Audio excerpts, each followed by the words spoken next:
Hello everyone, welcome back to my channel study with Sapna. और आज हम इनकम टैक्स टॉपिक स्टार्ट करने वाले हैं। हमने यूपीपीसीएल असिस्टेंट अकाउंटेंट के लिए कॉमर्स का सिलेबस स्टार्ट किया था, जिसमें हमारी 2 यूनिट्स कंप्लीट हो चुकी हैं, ऑडिटिंग एंड अकाउंटिंग। और अब हम स्टार्ट करने वाले हैं हमारे सिलेबस के थर्ड पार्ट से, जो कि है इनकम टैक्स के बारे में। ठीक है, तो आज हम जो पहला वीडियो है इसमें हम इनकम टैक्स की बेसिक्स की बात करेंगे कि इनकम टैक्स में बेसिक्स की क्या क्या चीज़ें हैं, और ये भी हम देखते हुए चलेंगे कि किस किस पार्ट्स में हम वीडियो को और अपने सिलेबस को कंप्लीट करेंगे। यहाँ पर सिलेबस हमारे पास देखिए कुछ ऐसा है कि हमने पहले तो बेसिक्स चीज़ें पढ़नी है इनकम टैक्स के बारे में। उसके बाद हमारे पास कुछ प्रोविजंस हैं जो कि हमने सैलरी हेड से रिलेटेड पढ़ने हैं। साथ ही साथ हमारे पास चैप्टर 6 के अंदर जो भी डिडक्शन है हमने वो स्टडी करनी है। और टीडीएस टीसीएस रिटर्न कैसे करते हैं, इनकम टैक्स फाइल रिटर्न कैसे करते हैं, ये सब चीज़ें हमने सीखनी है। तो हमारे पास इसकी जो पार्ट्स रहेंगे पार्ट फर्स्ट जिसमें हम बेसिक्स करेंगे जो कि आ जाएगा। पार्ट 2 है जिसमें हम रेजिडेंशियल स्टेटस और इंसिडेंस ऑफ टैक्स के बारे में बात करेंगे। पार्ट 3 एग्रीकल्चर इनकम और एग्जेम्प्टेड इनकम्स को कवर करेगा। पार्ट 4 में हम सैलरीज को कवर करेंगे जो हमारे सिलेबस में मेंशन किया है स्पेशली। पार्ट 5 जो आएगा वो चैप्टर 6 की डिडक्शन से रिलेटेड आएगा। 6 पार्ट में हम TDS TCS advance tax, tax evasion, tax avoidance, ये सब चीज़ें स्टडी करेंगे। और पार्ट 7 में हम पीवाईक्यूज कंप्लीट करेंगे इनकम टैक्स के। इसके अलावा अगर कोई टॉपिक रह जाता है तो उसे हम पार्ट 8 में कवर कर लेंगे। तो टोटल आप मान के चल सकते हैं कि इनकम टैक्स की आपकी 8 वीडियोस आएंगी, जिसमें मुझसे जितना हो सकेगा मैं पूरा का पूरा as per the syllabus complete करवाऊंगी और उसके बाद हम उसके पीवाईक्यूज को सॉल्व करेंगे। तो चलिए फ्रेंड्स स्टार्ट करते हैं। सबसे पहले बात करते हैं हम टैक्स के बारे में। देखिए टैक्स क्या होता है।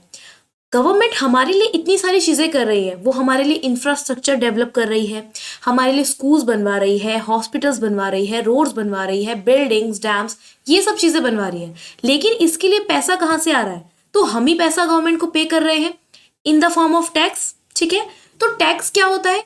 टैक्स एक कंपल्सरी पेमेंट होता है, कंट्रीब्यूशन होता है पब्लिक की तरफ से जो गवर्नमेंट को किया जाता है ताकि वो पब्लिक वेलफेयर के लिए काम कर सके। So taxes are compulsory or enforced contribution to the government revenue by public.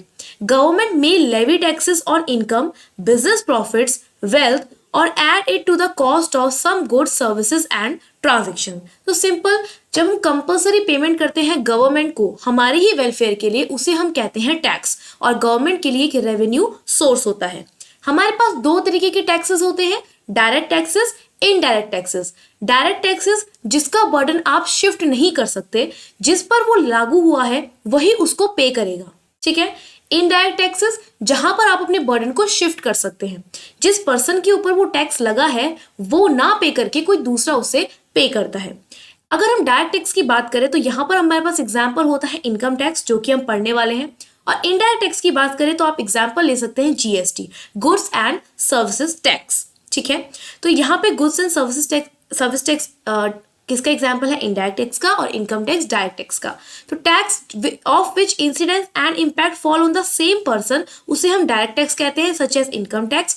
On the other hand tax of which incidence and impact fall on 2 different persons, उसे हम इनडायरेक्ट टैक्स कहते हैं, such as GST. Next है हमारे पास direct tax और indirect tax का difference. कि direct tax क्या होता है? जिसके ऊपर इंसिडेंस है, जिसके ऊपर इम्पैक्ट है, सेम है। और यहाँ पर जिसके ऊपर इंसिडेंस है और जिसके ऊपर इम्पैक्ट है वो 2 डिफरेंट पर्सन है। Assessee himself bear such taxes, thus it pinches the taxpayer। और यहाँ पर tax is recovered from the assessee who passes such burden to another person, thus it does not pinch the taxpayer। Direct tax जो है वो income के ऊपर लगता है, लेकिन indirect tax mainly goods and services के ऊपर लगता है। एग्जाम्पल यहाँ पे इनकम टैक्स है, यहाँ पे GST and custom duty. Direct tax progressive nature का होता है, इनडायरेक्ट टैक्स रिग्रेसिव नेचर का होता है। ठीक है, नेक्स्ट है हमारे पास कॉन्स्टिट्यूशनल वैलिडिटी ऑफ टैक्सेस। देखिए यहाँ पर हम कुछ आर्टिकल्स पढ़ने वाले हैं, बहुत इंपॉर्टेंट है, यहाँ पर हर एक आर्टिकल को ठीक से नोट कीजिएगा। सबसे पहले बात करते हैं आर्टिकल 265 की। कॉन्स्टिट्यूशन में आर्टिकल 265 में ये कहा गया है कि जो भी अथॉरिटी ऑफ लॉ है उसके अलावा किसी और के पास ये पावर नहीं है कि वो टैक्स लेवी कर सके या फिर टैक्स को कलेक्ट कर सके। Article 265, no tax shall be levied or collected except by the authority of law. It means tax proposed to be levied must be within the legislative competence of the legislative imposition the tax. ठीक है, article 265 में क्या कहा गया है constitution के अंदर कि अथॉरिटी ऑफ लॉ के अलावा कोई और टैक्स को लेवी या कलेक्ट नहीं कर सकता। अब यहाँ पर आर्टिकल 246 के अंदर हमारे पास तीन कैटेगरी होती है, तीन लिस्ट है, लिस्ट नंबर 1, 2, 3। आर्टिकल 265 ध्यान रखिएगा जहाँ पे कॉन्स्टिट्यूशन में पावर है, और आर्टिकल 246 में हमारे पास तीन तरीके की लिस्ट है। तो आर्टिकल 246 शेड्यूल 7 के अंदर तीन तरीके की लिस्ट आती है। पहली आती है यूनियन लिस्ट, जहां पर सिर्फ और सिर्फ सेंट्रल गवर्नमेंट के पास एक्सक्लूसिव पावर होता है। स्टेट लिस्ट, जहां पर स्टेट के पास पावर होता है। एंड कॉन्करेंट लिस्ट, जहां पर दोनों के पास, सेंट्रल गवर्नमेंट या स्टेट गवर्नमेंट के पास पावर होते हैं। अब बात करें यूनियन लिस्ट की, तो लिस्ट नंबर 1 में एंट्री नंबर 82 कहती है, जो इंपॉर्टेंट है, कि आप सारी इनकम पे टैक्स लगा सकते हैं एक्सेप्ट एग्रीकल्चरल इनकम, टैक्सेस और income other than agricultural income. Entry number 82 कहती है कि आप हर एक इनकम पे टैक्स लगाओ, लेकिन आप एग्रीकल्चर इनकम पे टैक्स नहीं लगा सकते। कौन? Central government. Whereas state government जो होती है, स्टेट लिस्ट होती है, वहां पे एंट्री नंबर 46 में ये कहा गया है कि एग्रीकल्चर इनकम पे टैक्स कौन लगाएगा? स्टेट लिस्ट लगाएगी। यानी कि एग्रीकल्चर इनकम अगर हम यूनियन गवर्नमेंट के पर्पज से देखें तो एग्जेम्प्ट कहलाएगी, लेकिन अगर स्टेट के पर्पज से देखें तो वो टैक्सेबल होगी। अब जो मिनिस्ट्री ऑफ फाइनेंस होती है, इसके पास डिपार्टमेंट ऑफ रेवेन्यू होता है, जिसके पास दो सोर्सेज होते हैं रेवेन्यू को जनरेट करने के, या तो वो डायरेक्ट टैक्सेस से करेगी या फिर इनडायरेक्ट टैक्सेस से करेगी। अगर डायरेक्ट टैक्सेस से करती है तो उसे हम कहते हैं central board of direct taxes, और अगर इनडायरेक्ट टैक्सेस से करती है तो उसे कहते हैं central board of indirect taxes and custom, CBIC। अब हमारे पास 5 कंपोनेंट्स होते हैं इनकम टैक्स के। पहला होता है इनकम टैक्स एक्ट, दूसरा है एनुअल फाइनेंस एक्ट, फिर है इनकम टैक्स के रूल्स, फिर सर्कुलर्स एंड नोटिफिकेशन, और लास्ट है legal decision of the court. तो एक एक करके पढ़ते हैं। देखिए, इनकम टैक्स एक्ट 1961 है। यहाँ पर 1961 एक्ट है, लेकिन ये पूरे इंडिया में जब एप्लीकेबल हुआ तो इसका जो इफेक्ट है वो कब से आना शुरू हुआ? 1 अप्रैल 1962 में। और सबसे पहले से कौन लेकर आया था? James Wilson. नाम ध्यान रखिएगा, सर जेम्स विल्सन। सबसे पहले इंडिया में से सर जेम्स विल्सन लेकर आए थे। The act contains determination of 3 things. आप यहाँ पे 3 चीजों को पता करेंगे। सबसे पहले टैक्सेबल इनकम क्या है, कितनी इनकम पे टैक्स लगना है, क्या उसकी टैक्स लायबिलिटी है, उसका प्रोसीजर क्या है, किस तरीके से असेस किया जाता है, क्या अपील्स रहती है, अगर कोई पनिशमेंट हो, कोई पेनल्टीज हो तो वो क्या क्या तरीके की होती हैं, क्या पावर और ड्यूटीज होती हैं, ये सारी की सारी चीजें कंपोनेंट्स ऑफ इनकम टैक्स की first part income tax act 1961 में हम पढ़ते हैं। दूसरी बात करें हम एनुअल अमेंडमेंट्स यानी कि एनुअल फाइनेंस एक्ट की, तो यहाँ पे देखिए हर साल फाइनेंस बिल जो है वो पार्लियामेंट के सामने लेकर आते हैं फाइनेंस मिनिस्टर, जिसपे बहुत सारी अमेंडमेंट्स आती हैं कि क्या क्या सेंट्रल गवर्नमेंट को चेंजेस करने की जरूरत है।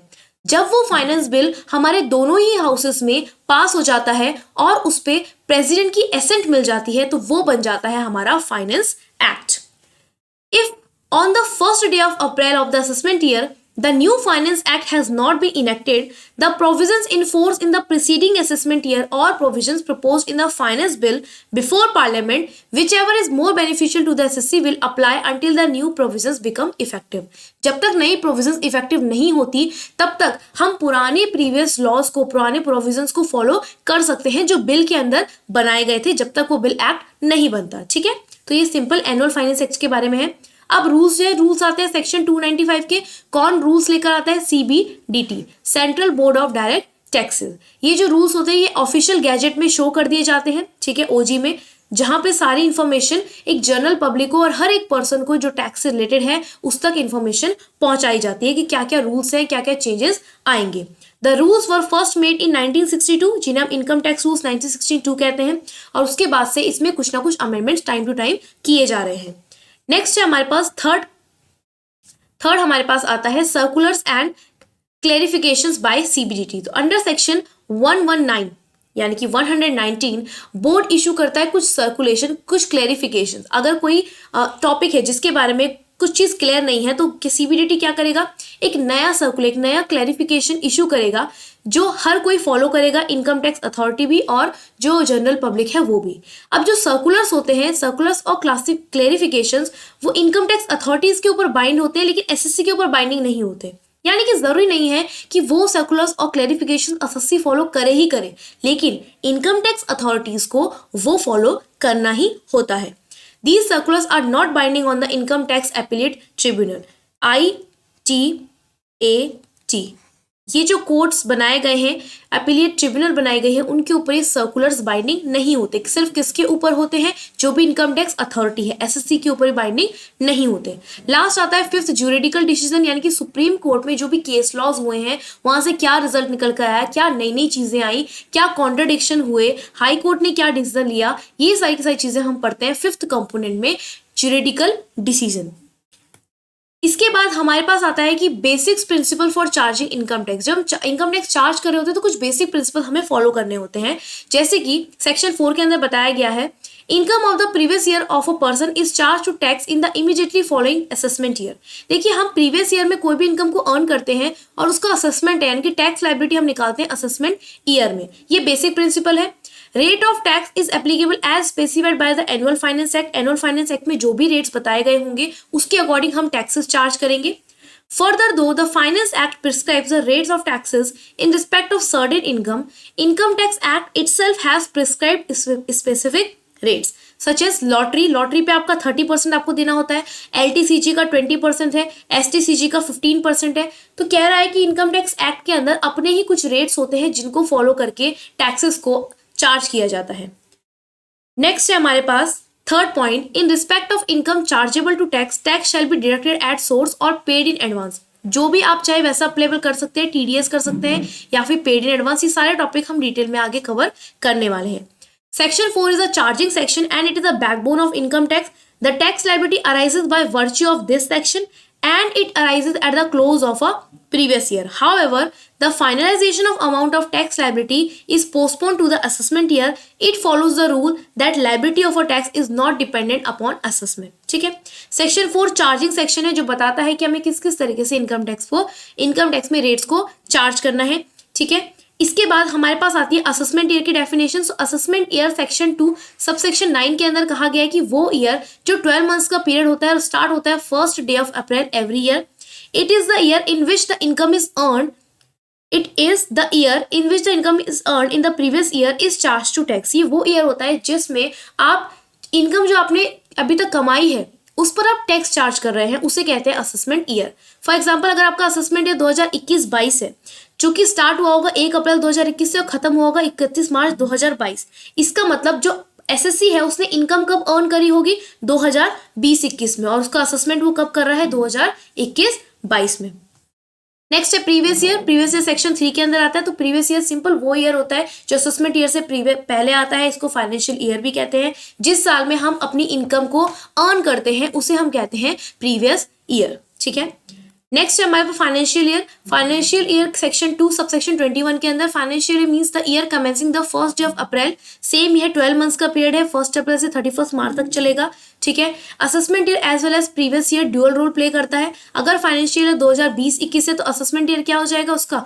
For the previous year is 19-20 and अगर previous year for the assessment year 2020-21। ठीक है, फाइनेंशियल ईयर अगर 2020-21 है तो असेसमेंट ईयर उसके लिए 19-20 हो जाएगा and previous year 21-22, sorry assessment year 21-22 हो जाएगा एंड प्रीवियस ईयर 19-20 हो जाएगा। ठीक है, तो यहाँ पर नेक्स्ट आते हैं हमारे पास कि कौन कौन से केसेस में हमें जो 12 मंथ्स का पीरियड है वो नहीं रखना होता, जहां से हमारा बिजनेस शुरू हुआ था। बेसिकली न्यूली सेटअप जो बिजनेस या प्रोफेशन होते हैं उनके अकॉर्डिंग हमारा प्रीवियस ईयर का पीरियड क्या रहता है वो देख लेते हैं।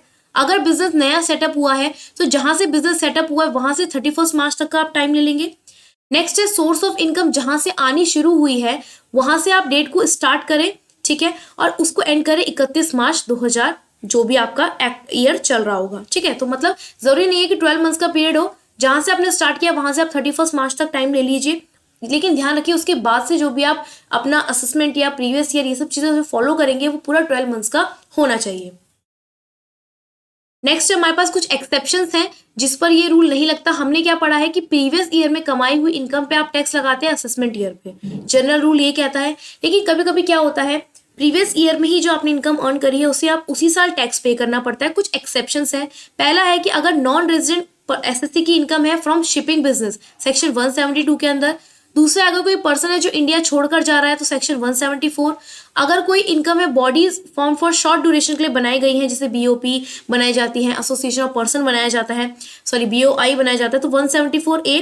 फिर अगर कोई ऐसा पर्सन है जो अपनी प्रॉपर्टी ट्रांसफर करने की कोशिश कर रहा है टैक्स को अवॉइड करने के लिए तो वो आएगा सेक्शन 175।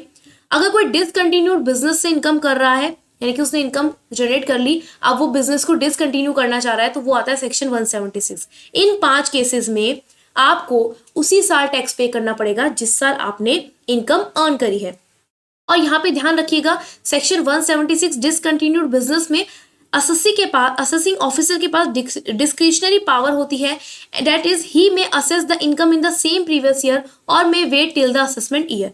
यहाँ पर क्या पावर होती है कि वो या तो उसी साल टैक्स वसूले या फिर असेसमेंट ईयर आने का वेट करे। नेक्स्ट एसएससी कौन होता है? एसएससी वो पर्सन होता है जो क्या करता है, कोई ना कोई टैक्स की अमाउंट या फिर कोई भी सम ऑफ मनी गवर्नमेंट को पे कर रहा होता है, ठीक है। Every person in respect of whom any proceeding under this act has been taken, कोई भी प्रोसीडिंग चल रही है, कोई अमाउंट टैक्स पे करना है, कोई इंटरेस्ट, कोई पेनल्टी पे करनी है, वो पर्सन, कोई भी पर्सन जिसके रिस्पेक्ट में आप इनकम और लॉस को असरटेन कर रहे हो या फिर अदर पर्सन के लिए कर रहे हो, कोई भी ऐसा पर्सन जिसे आप डीम टू बी एसएससी कहते हो या फिर ऐसा पर्सन जिसे एसएससी इन डिफॉल्ट कहते हो। डीम टू बी एसएससी मतलब जब आप किसी दूसरे को रिप्रेजेंट करके एसएससी बन रहे हैं। एसएससी इन डिफॉल्ट का मतलब क्या हुआ, जब आपने टैक्स को पे करने के लिए आप फेल हो गए तो उससे हम कहते हैं एसएससी इन डिफॉल्ट। पर्सन की बात करें तो सेक्शन 2 सबसेक्शन 31 में हमारे पास कुछ पर्सन आते हैं 7। पहला आता है एक इंडिविजुअल, हिंदू अनडिवाइडेड फैमिली, कोई भी company, firm, association of person, BOI, कोई लोकल अथॉरिटी, या फिर जो ऊपर की 6 कैटेगरी में नहीं आएगा वो नीचे आएगा AJP, आर्टिफिशियल जुरिडिकल पर्सन। अब इनकम हम किस किस को कहते हैं? सेक्शन 2 सबसेक्शन 24 में कैश एंड काइंड को भी इनकम कहते हैं, ठीक है। कोई सिग्निफिकेशन मेथड आप कैसा मेथड आप यूज कर रहे हैं अकाउंटिंग का वो भी मैटर करता है। नेशनल इनकम आपने देखनी होती है, source income, capital versus revenue receipt देखना होता है, लॉस, डिस्प्यूटेड इनकम, बहुत सारी चीजें होती हैं। ये तो इंपॉर्टेंट नहीं है, बस इनकम के बारे में बताया हुआ है कि इनकम क्या क्या होती है, इसे आप डिटेल में अपनी तरफ से कवर कर लीजिएगा, मैंने टॉपिक्स डाले हुए हैं। अब हम इनकम के हेड्स की बात करें कि जो भी हमारे पास सोर्सेज है वो 5 तरीके से आते हैं। Salary, income from house property, PGBP, capital gains and income from other sources. हमारे सिलेबस पे सिर्फ सैलरी है, हमने वही डिटेल में स्टडी करना है। इसकी बात आती है ग्रॉस टोटल इनकम। देखिए जब आप पांचों हेड्स की इनकम को जोड़ देते हैं, उसके बाद जब आप set of and carry forward करते हैं, तो यहाँ पर डिडक्शन से चार्ज करने से पहले जो भी इनकम आपकी बनती है उसे हम कहते हैं ग्रॉस टोटल इनकम, ठीक है। तो देखिए जो भी आपके पास हेड थे वो आपने जोड़े, उसके बाद आपने अगर आपके पास कोई भी सेट ऑफ हो रहा है या फिर कोई कैरी फॉरवर्ड है वो आप ऐड करेंगे तो निकल के आएगी आपकी ग्रॉस टोटल इनकम। लेकिन जब आप इसमें डिडक्शंस को लेस कर देंगे तो वो बन जाती है आपकी टोटल इनकम या फिर net income. Rounding off total income में जो होती है, देखिए मल्टीपल ऑफ 10 तक की जाती है, ये ध्यान रखिएगा, मल्टीपल ऑफ 10 में की जाती है। सिर्फ आप इतना ध्यान रखें, नियरेस्ट मल्टीपल ऑफ 10 में आप क्या कर सकते हो, किसी फिगर को राउंड ऑफ कर सकते हो। अब असेसमेंट ईयर 2021-22 के अकॉर्डिंग आपके पास टैक्स रेट दे रखे हैं कुछ ये कि जो टोटल इनकम अगर हम बात करें सुपर सीनियर सिटीजन की, ठीक है, सुपर सीनियर सिटीजन मतलब जो अबव 80 है, तो 5 लाख पे नील है, 5 लाख से 5 लाख रुपीज 5 लाख 1 से 10 लाख तक 20% है, 10 लाख से अबव 30% है, ठीक है। सुपर सीनियर सिटीजन का मतलब होता है रेजिडेंट ऑफ इंडिया जिसकी एज एटलीस्ट 80 ईयर्स है या फिर उससे ज़्यादा भी हो सकती है। फिर अगर हम सीनियर सिटीजन की बात करें जिसकी एज 60 से 80 के बीच आएगी तो 3 लाख तक नील, 3 लाख से 5 लाख 5%, 5 लाख से 10 लाख 20%, अबव 10 लाख 30%, ठीक है। तो यहाँ बोला एटलीस्ट 60 ईयर्स होनी चाहिए उसकी एज। अगर कोई individual HUF association of person, BOI artificial judiciary person है, ठीक है, नॉर्मल पर्सन है, तो देखिए 2.5 लाख तक नील, 2.5 लाख से 5 लाख 5%, 5 लाख से 10 लाख 20% और उसके अबव 30%, ठीक है। ये टैक्स रेट्स हैं, आपको याद करने पड़ेंगे। फिर आता है रिबेट अंडर सेक्शन 87A। देखिए अगर आपकी इनकम 5 लाख है, कोई रेजिडेंट इंडिविजुअल है और आपकी इनकम 5 लाख तक है, ठीक है, तो जब आपकी income total income of does not exceed 5 lakh तक इनकम आपकी है, तब तक आप रिबेट का बेनिफिट ले सकते हैं अंडर सेक्शन 87A। कैसे लेंगे? जो भी आपका टैक्सेबल इनकम है, ठीक है, और मतलब जो भी आपकी टैक्स लायबिलिटी निकली और जो भी 12,500 दोनों में से जो भी लोअर चीज होगी उसको आप माइनस कर देंगे, वो आपको डिडक्शन मिल जाएगी, रिबेट मिल जाएगा, छूट मिल जाएगी अंडर सेक्शन 87A।